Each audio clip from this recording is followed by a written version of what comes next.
You are so much more. MicDropClub.com.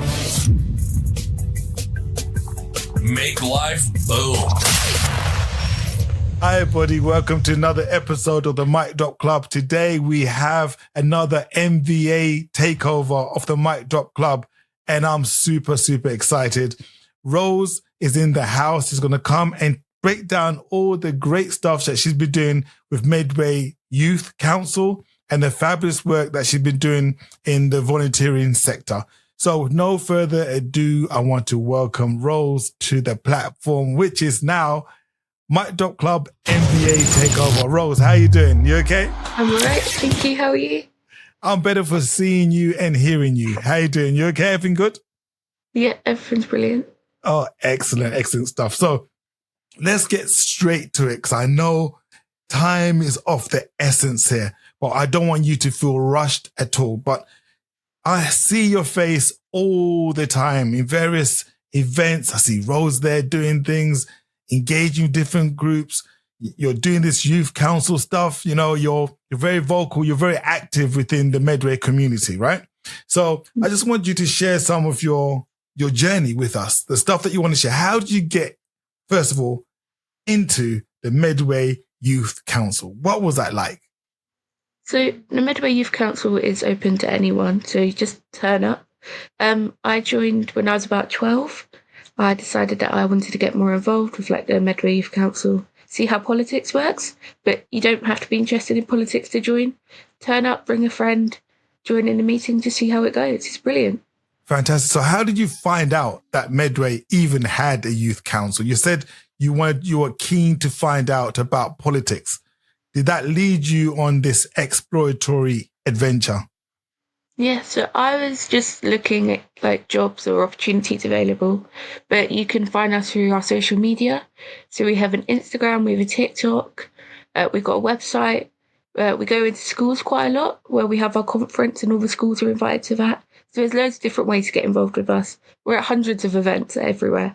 Yeah, I know. So you'll find us in one way or another. I know. And you're beaming and you're smiling. So you're actively looking for people to join the council as well. Oh yeah, we want everyone. The more the merrier. Fantastic. So how old are you now, if you want to share? So how long have you been with the Medway Council? So I'm 16 now, and I joined when I was about 12. But you can join from year 7 up. So I've been there for about 4 years now. And who planted the seed for politics? And where's that come from, really? Oh, so I don't know. It's kind of developed, because originally I was really into archaeology in the past, but I think because there's been so much going on with the government at the moment, I've been kind of intrigued, and also getting involved with all the community work. How can I further doing all of that kind of stuff in the future? Wow. And I can see you got that the boy king behind you, yeah? Yeah. So I was like, when I saw that, I said, yes. You're somebody that's close to my heart, because I got the same type of thing.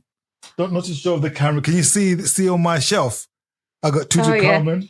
You see him under? Can you see him there? Yeah. You can just see the chin.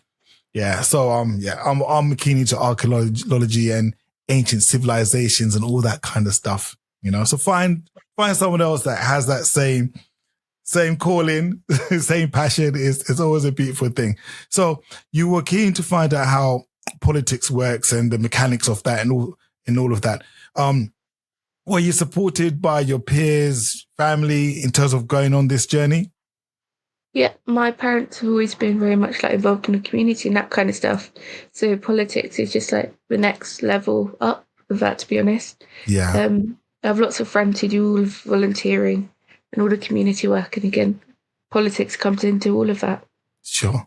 And for somebody so young to understand that politics interfaces with everything that we do is rare, because we even get adults that are disinterested in politics completely, and they have that apathy. They say, oh, what's politics got to do with anything?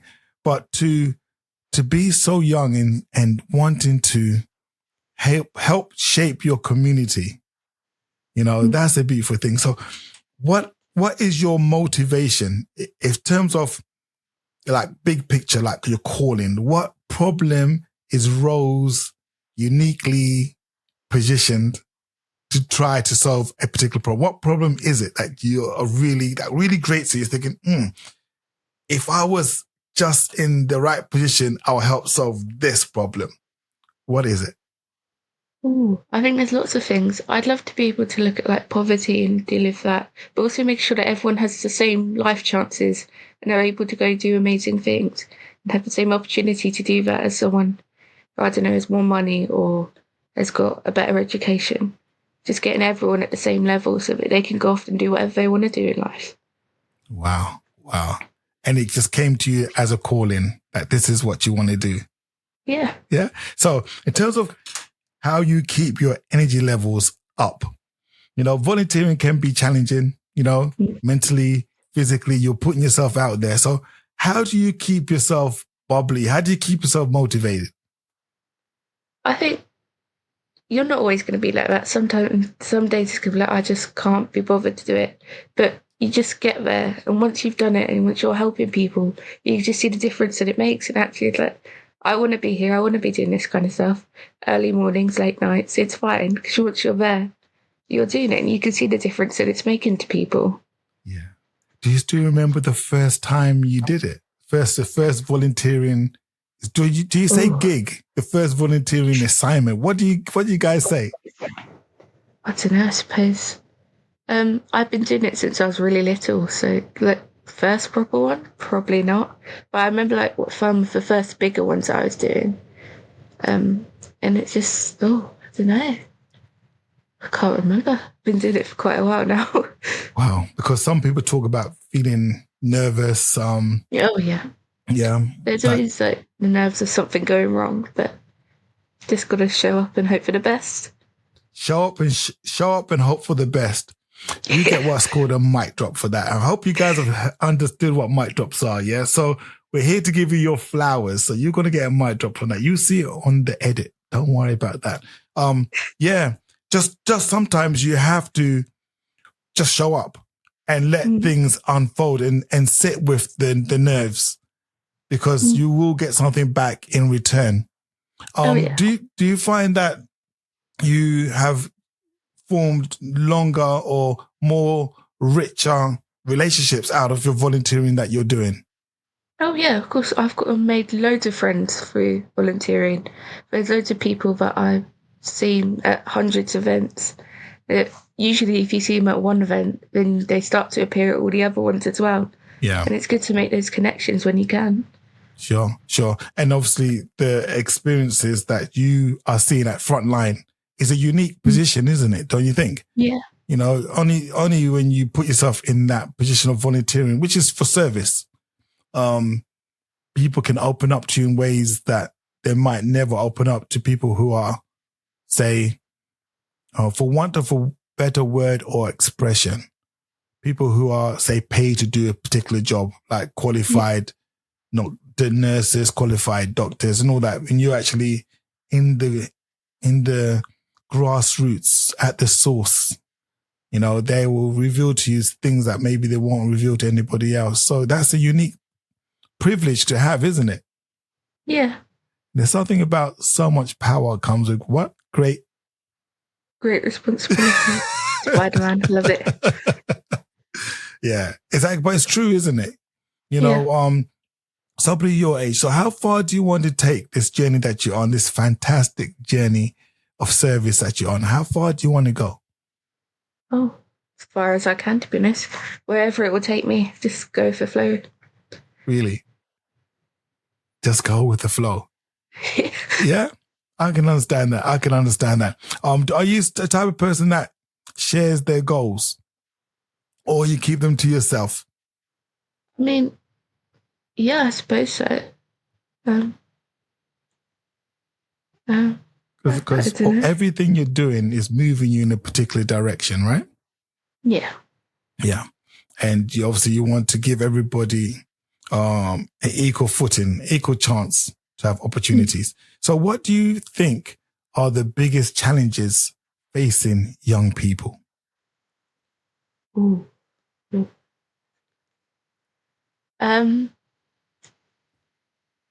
What are the biggest challenges facing?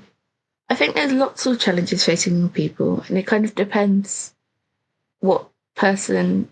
It's different for each person, if that makes sense. So a lot of young people, although it's been a few years since COVID, are still having to deal with that. Almost like,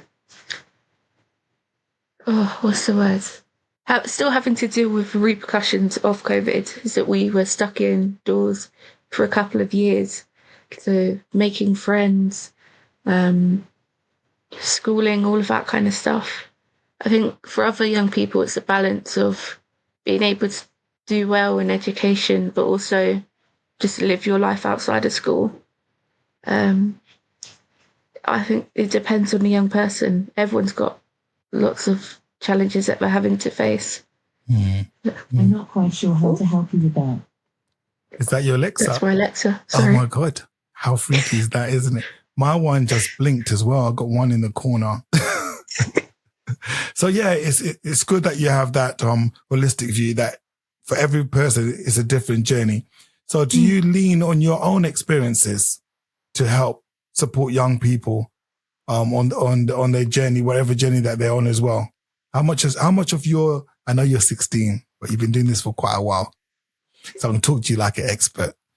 How much of your experiences, direct experiences, do you bring to bear supporting other young people?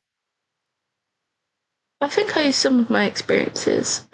So yeah, but there's just some things that I won't have experienced that other young people will have, and it's just being able to support them where you can and where you can't, but then also being able to help find other people who can support them more than you can, because you're not able to do everything, but there will be someone out there who could do something you can't, and it's about linking other people up just to make sure that everyone's got a support network around them. Yeah. No, I get that. And certainly the MVA are fantastic resorts for linking people. So if you don't know, you know somebody who does know to give you the support that you need. So when you're working with, say, older people or people who are way my age and above, you know, do you feel in any way more conscious of your age when you're supporting people that are a lot older than yourself? Yeah, sometimes I feel like it can be a bit of a, not divide, but almost kind of, it feels different to when you're helping someone your own age, because I don't know, it definitely feels different, but it depends on the person, what you're doing to help them at the time. Yeah. And knowing that you can still add value irrespective, because I think you're coming from a sincere place to help people. Yeah. You know, and to listen. And I'm sure that's valuable across the ages. Everybody can relate to that. So this is possibly going to be one of the hardest questions that I have for you. Okay? Oh dear. So okay. Brace yourself. So what is your favorite volunteering moment? Ooh. Right. Okay. Or series of moments?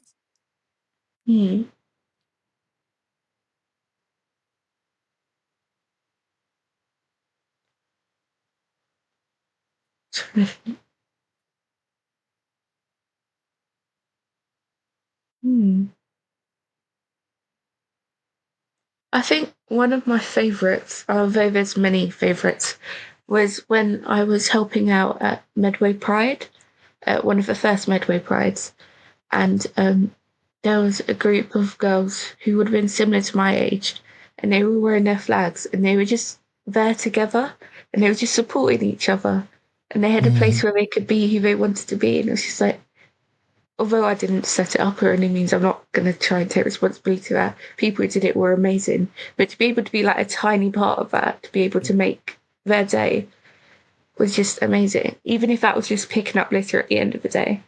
Yeah, absolutely. Yeah, was that the second Pride? This year's Pride or the year before? Oh, I think. I don't know which one. Must have been last year's one. Okay, yeah, because certainly I can testify to that. When you watch other people celebrating and living their best life, exploring their sense of understanding the world in a protected environment, should I say. That is beautiful. That is beautiful. So in terms of your growth, you're 16, you're a mature 16-year-old. I'm sure you're still playful. What is it giving you, this journey? What is in volunteering? What has it given you that is, say, you very unique? Well, it's given me lots of things, I suppose. Like I've got loads of new friends out of it. I've been able to connect with people. It's given me loads of opportunities to go out and be part of stuff. It's built my confidence up, I would say. There's lots of stuff it can give you. Like that's more of like not really emotional, but like that kind of feel. But also there's awards and stuff that you can get for volunteering, but that's more material side of it. But I think there's loads of stuff it can give you that you're not going to get from anywhere else. And that's kind of the bit that people don't see unless you start doing it. Yeah. And that's special. Yeah. That's a very good way of explaining it. You have to do it to experience it and truly understand it. So do you find yourself actively encouraging young people to join volunteering? Do you find yourself, yeah. So what sort of challenge, every time we've had these conversations with MVA and other voluntary groups, we always done this little session for what's called myth busting. And we've always talked about sometimes we have to challenge people's beliefs around volunteering. So when young people come to you and you are trying to encourage them to volunteer, what sort of things are you saying to them that is like correcting their perception about volunteering? So it's not that, it's actually like this. What comes up all the time for you? I think for a lot of people, it's about commitment. If they believe they've got to do it like every single day or every week, but actually sometimes it's just turning up, joining in when you can, when you have the time. Because everyone's busy, everyone's got other things to do in their life. But that few odd hours you could give here and there, it makes a world of a difference to everyone. Yeah, no, absolutely. Absolutely. And I can't let you leave until we explore how you managed to lobby, how you managed to bring about change through the Medway Youth Council. How do you manage? So how vocal are you, and what sort of big ticket things have you tried to change in terms of Medway?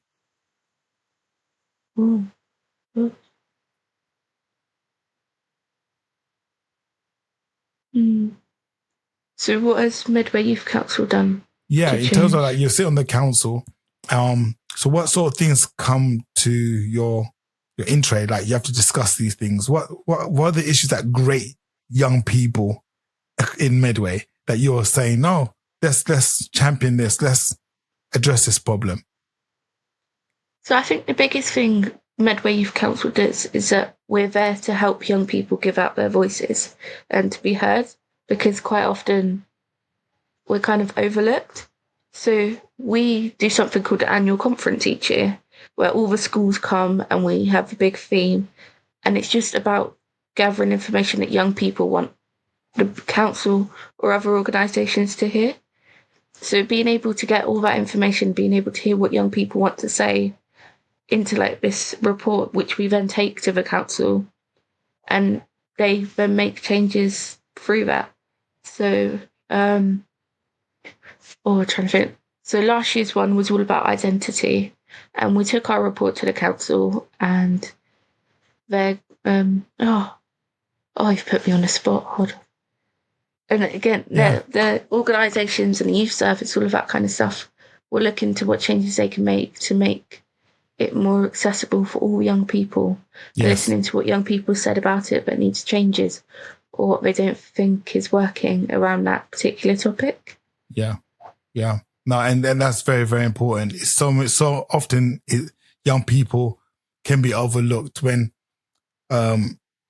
the laws and the things we put in place affect young people because they're going to have to live through those things, such as the local plan. You know, you heard about a local plan. Have you been involved in the local plan?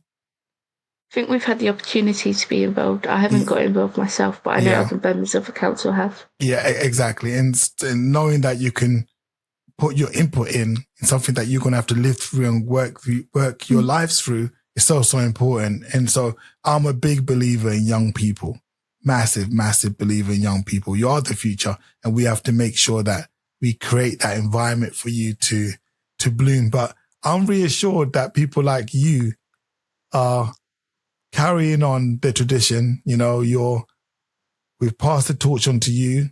You're running with the baton, and certainly I see a leader in you, Rose. I certainly see a leader in you, and it's fantastic. So in terms of rounding this up, you know, you've been volunteering now for the last 4 years plus, okay? And you're still growing. Are you pursuing higher education, or are you looking to use volunteering to help you through like practical experience? How do you balance what you're doing? So I'm looking to go into like university and all of that kind of stuff, and then hopefully getting a job in politics. And of course, I'm always going to need to be part of a community. I need to know people, to have people there to help me through all of that kind of work. So I think just maintaining the relationships I have with all the organisations and the people around me to hopefully get further in the political world would be amazing. Oh, excellent stuff. And that gave me the warm fuzzies. I am super happy. And anything that I can do, anything that Medway Council can do to support you on that journey, just reach out. And you're already there. You're doing great stuff. So yeah, long way that continue. Rose, this has been excellent. Thank you very much for spending some of your evening with us, and we wish you good luck for the future. Thank you. Thank you for listening. Don't forget to check out micdropclub.com and get the show notes and useful links. Subscribe to the podcast. Don't just live life, make life boom.